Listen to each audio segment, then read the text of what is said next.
Baik, Assalamualaikum warahmatullahi wabarakatuh. Perkenalkan, nama saya Farhan Azlansa. Saya dari jurusan Teknologi Hasil Perikanan dengan stambuk Q1B1210232 dari Fakultas Perikanan dan Ilmu Kelautan. Di sini saya akan membawakan materi teknologi informasi. Apa yang dimaksud dengan teknologi informasi? Teknologi informasi atau dalam bahasa Inggris dikenal dengan information technology adalah istilah umum atau teknologi apapun yang membantu manusia dalam membuat, mengubah, menyimpan, mengkomunikasikan, dan menyebarkan informasi.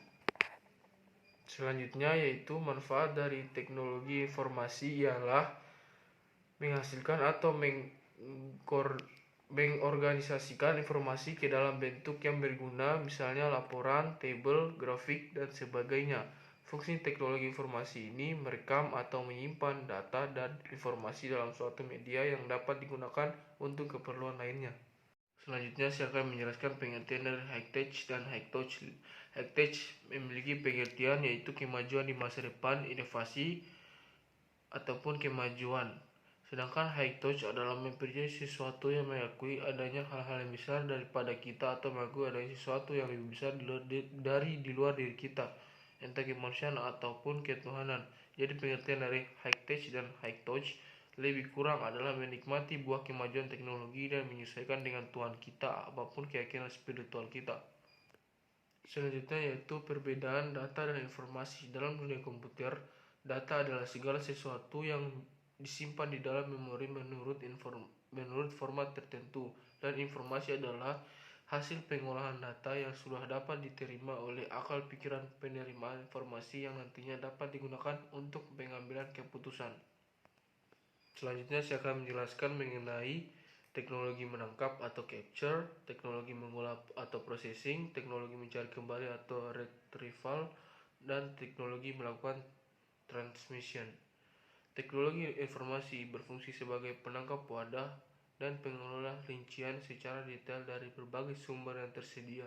Sebagai contohnya menerima data yang masuk dari sebuah keyboard, scanner, mic, dan lainnya. Selanjutnya itu teknologi mengolah atau processing berfungsi sebagai tempat pengolahan dari dan proses dari sebuah data yang diterima untuk menjadi sebuah pengolahan tersebut dapat berupa mengubah data dari suatu bentuk ke bentuk lain ataupun analisis serta perhitungan. Selanjutnya yaitu teknologi mencari kembali atau retrieval berfungsi untuk mencari serta mendapatkan kembali sebuah informasi atau menyalin data informasi yang sudah tersimpan dalam jangka waktu yang cukup lama. Misalnya mencari konsumen yang sudah melakukan pelunasan. Teknologi melakukan atau transmission berfungsi sebagai media pendistribusian data dan informasi dari suatu ke tempat lain, memanfaatkan jaringan komputer, misalnya mengirimkan data permintaan barang dari konsumen. Dan selanjutnya yaitu saya akan menjelaskan perbedaan yang dimiliki oleh hardware, software, dan brainware. Hardware adalah sebuah bentuk dari kelompok komponen yang pada bagian dalamnya akan berisikan sebuah komputer yang dimana mampu untuk dapat dilihat dan juga disentuh secara fisiknya oleh manusia. Contohnya adalah case, monitor, keyboard, speaker, power supply. Selanjutnya yaitu software. Software adalah kumpulan data yang dibuat secara elektronik dan dilakukan penyimpanan serta diatur oleh komputer itu sendiri. Contohnya adalah Microsoft Office, Corel Draw, dan After Effects. Brainware adalah manusia itu sendiri yang melakukan pengoperasian daripada komputer. Hal ini dikarenakan tidak adanya manusia, maka komputer tersebut tidak akan berjalan, sehingga menjadikan peran manusia sangatlah penting terhadap operasi komputer yang dilakukan. Selanjutnya saya akan menjelaskan pengertian dari prosesor atau CPU. Contoh hardware yang pertama yaitu Central Processing Unit atau CPU, yaitu komponen yang berupa chip yang mempunyai bentuk segi empat. CPU sebagai pengendali proses kerja dari komputer dan dibantu oleh komponen lainnya. CPU berfungsi sebagai mengatur semua instruksi program yang ada pada komputer dan juga untuk tempat mengelola segala aktivitas yang terjadi dalam komputer. CPU juga sering disebut sebagai otaknya komputer. Contohnya yaitu Intel Core i7 mau sampai Intel Core i9. Selanjutnya itu hardware input. Hardware input adalah perangkat yang digunakan untuk memasukkan data ke komputer Data yang telah masuk menggunakan hardware input akan diolah melalui suatu proses. Jenis perangkat yang gunanya menginput data dan mengontrol data ke dalam komputer ada banyak jenis, contohnya yaitu keyboard, mouse pen, scanner, disk drive, trackball, dan juga joystick. Selanjutnya yaitu hardware output adalah perangkat keras yang ada di komputer yang berguna untuk mencetak dan menampilkan informasi dari hasil input yang berasal dari hardware input yang susah melewati proses dari hardware proses. Contohnya yaitu hardware output adalah monitor, speaker, dan printer. Selanjutnya yaitu primary storage adalah tempat untuk memproses berbagai jenis data nantinya contohnya yaitu seperti hard disk dan memory card. Selanjutnya yaitu secondary storage, yaitu digunakan untuk menyimpan data yang sedang tidak diproses dan juga membackup data yang sedang diproses, contohnya yaitu flash disk.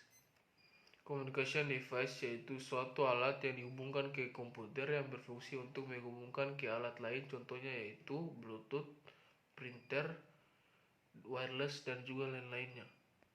Selanjutnya yaitu saya akan membahas jaringan komputer. Jaringan komputer adalah jaringan telekomunikasi yang memungkinkan antar komputer untuk saling berkomunikasi dengan bertukar data. Selanjutnya yaitu manfaat jaringan komputer. Jaringan komputer memungkinkan manajemen sumber daya lebih efisien. Jaringan komputer memungkinkan penyimpanan lebih terpadu. Jaringan komputer juga memungkinkan kelompok kerja berkomunikasi lebih efisien.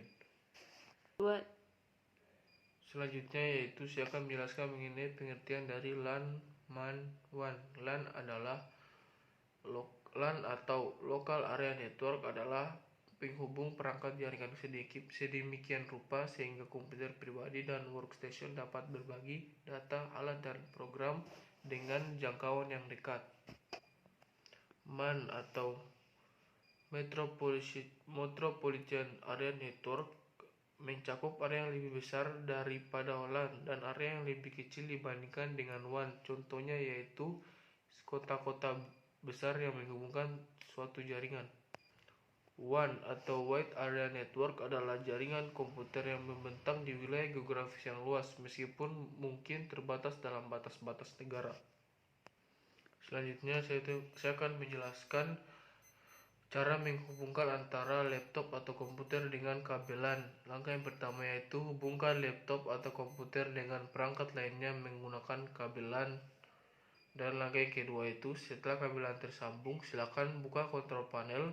Dan yang ketiga yaitu pada halaman kontrol panel, klik menu network dan internet.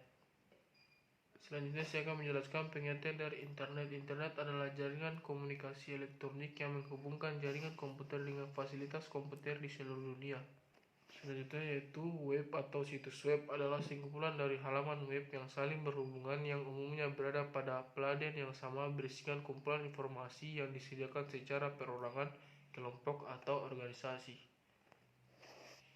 Selanjutnya saya akan menjelaskan pengertian dari mesin pencari atau search engine, atau apabila diartikan dalam bahasa Indonesia itu mesin pencari. Pada dasarnya merupakan program berbasis web yang diperuntukkan untuk mencari informasi di dalam World Wide Web atau WWW.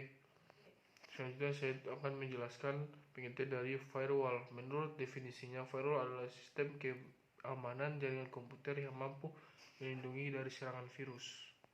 Selanjutnya saya akan menjelaskan pengertian dari DNS.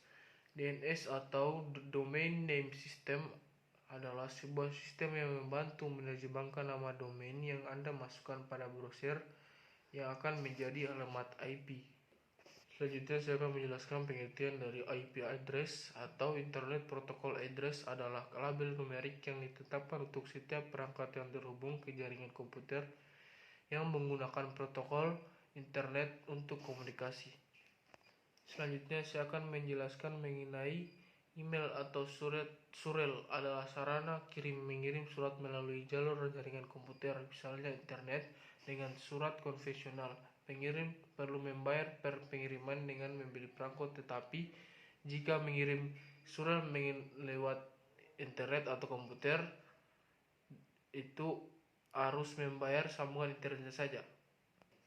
E-learning adalah suatu pembelajaran yang dapat didefinisikan sebagai salah satu teknologi informasi yang diterapkan di bidang pendidikan berupa sistem situs web yang dapat diakses di mana saja.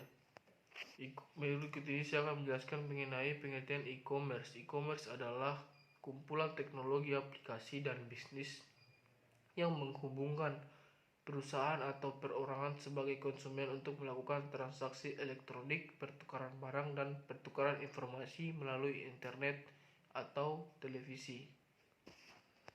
Selanjutnya saya akan menjelaskan mengenai pengertian dari hacker. Hacker ialah berfungsi untuk melakukan peretasan dan menemukan bug dan celah keamanan di suatu sistem untuk diperbaiki nantinya. Sedangkan cracker ialah seorang yang memasuki suatu jaringan untuk mencuri informasi sensitif seperti kata sandi dan informasi kartu kredit korban. Penggunaan informasi teknologi di masing-masing jurusan. Di jurusan saya itu teknologi hasil perikanan sangat berguna karena untuk memasarkan produk-produk teknologi hasil perikanan ke dalam internet dan dapat langsung diakses oleh para pembeli melalui e-commerce yang saya jelaskan tadi. Dan mungkin itu saja yang dapat saya jelaskan pada kesempatan kali ini. Apabila ada salah kata mohon dimaafkan. Wabillahi taufiq wal hidayah. Wassalamualaikum warahmatullahi wabarakatuh.